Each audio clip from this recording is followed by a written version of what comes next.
Yun know. Yo, good morning mga idol. Punta tayo ng Bacas River ngayon. Ayun kita nyo yung ilog Laki ng ilog ngayon. Wala tayong long ride ngayon, kaya short ride muna. Malapit lang to sa bahay namin malapit na tayo sa Bacas River ngayon mga idol Pulong ng mga aso. So mga idol, pwedeng dito ka na lumiko, pwede rin naman doon sa susunod na kanto pa.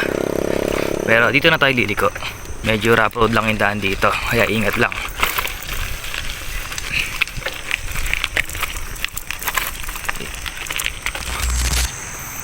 So yun mga master, dito na tayo sa may Bacas River. Yan kita niyo yung ilog. Medyo malalim yung ilog ngayon, maaga pa lang. Meron din tindahan doon sa part na yun Tara, maglakad-lakad tayo. Ayun yung mga naglalaba. Short ride lang at maglalaba din tayo pag uwi. Ayun, may nakita ako naliligo sa ilig ng mga bata Silipin natin, yun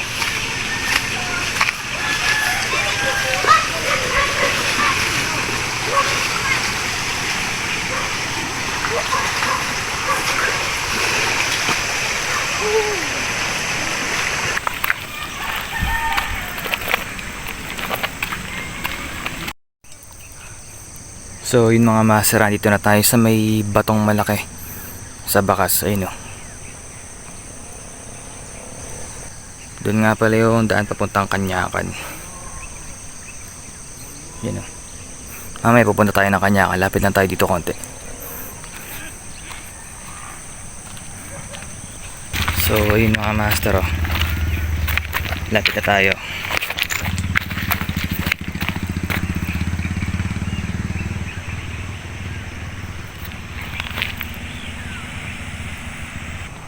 Ayun yung way papuntang Kanyakan, nakikita niya yan. Yan yan yung way papuntang Kanyakan. May dadaan tayo dyan, puntahan natin.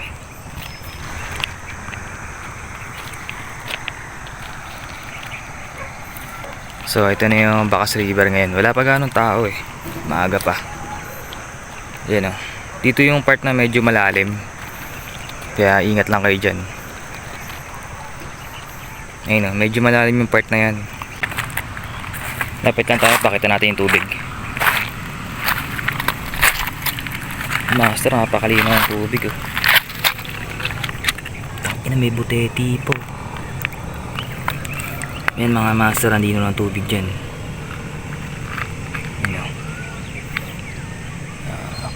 Yung Kanyakan, doon pa banda yung unahan ng ilog. Pupunta tayo doon maya konti. Inom ng tubig dito.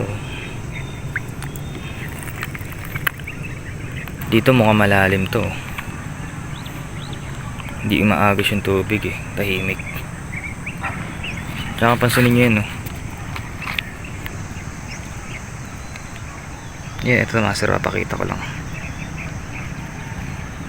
May mga umiikot na tubig. Hindi na ganong maisum pero may mga umiikot na tubig sa banda ron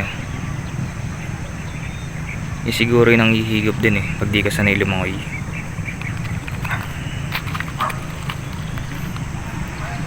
Dami nagpupunta Kanyakan ngayon So tara mga master, doon naman tayo sa Kanyakan River.